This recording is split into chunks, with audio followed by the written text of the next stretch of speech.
जो आप का लाभ उठाएं। नाटक का नाम है दो भाइयों का प्रेम। मेरा नाम प्रज्वल आबेगल है। मैं इस नाटक में बड़ा भाई बना हूँ। मेरा नाम चेतन है। नाटक में छोटा भाई बना हूँ। दो भाई, दोनों को एक दूसरे पर अपार प्रेम था। बड़े भाई का परिवार विशाल था, लेकिन छोटा भाई अकेला कुंवारा था, उपाधियों से अभी दूर था। दोनों भाइयों के खेत पास एक दूसरे के खेतों से जुड़े हुए थे। दोनों ने अपने अपने खेतों से धान्य को इकट्ठे करके रखा था। शाम को घर जाने का समय हुआ तो बड़े भाई ने छोटे भाई से कहा, भाई ये अनाज के ढेर लगे हैं, मैं घर जाकर आता हूँ, तब तक तुम यहाँ रहकर ध्यान रखना। ऐसा कहकर बड़ा भाई घर चला गया और यहाँ खेतों के पास अकेला रह गया छोटा भाई। वह अनाज के ढेर देखकर विचार करता है, मैं तो अकेला हूँ, जरूरत है।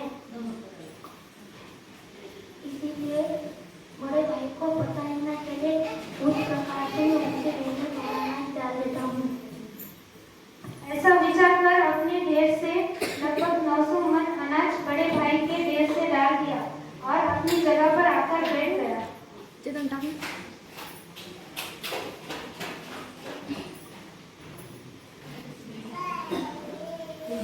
जब बड़ा भाई घर से वापस आता है तो छोटा भाई घर जाता है।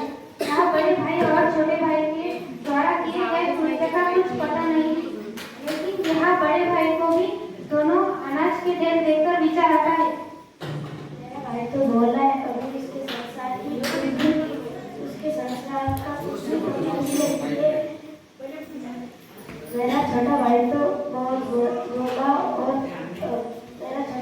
भोला है, कभी उसके संसार की माया का कुछ भी पता नहीं है और कोई पूंजी भी उसके पास जमा नहीं है।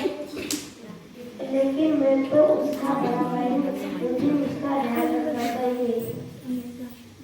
ऐसा विचार कर उसने भी अपने अनाज के ढेर में से लगभग 900 मन अनाज का ढेर छोटे भाई के ढेर में डाल दिया। देखो तो सही, एक दूसरे के हित के लिए कितनी ऊंची भावना।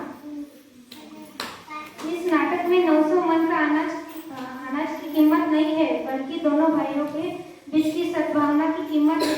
इस नाटक का उद्देश्य यह है कि जब सांसारिक भाई एक दूसरे के हित का इतना ध्यान रखते हैं, तो धर्म के संबंध में जो परस्पर साधर्मी भाई है, तो साधर्म के लिए जहाँ इतनी ऊंची उत्तम भावना होती है, वहाँ एक दूसरे के लिए अनिष्ट या निंदा करने की कल्पना भी संभव नहीं है। फिर हम तो वितराग शासन के साधर्मी हैं, हमें भी वितराग भगवान के शासन में उत्तम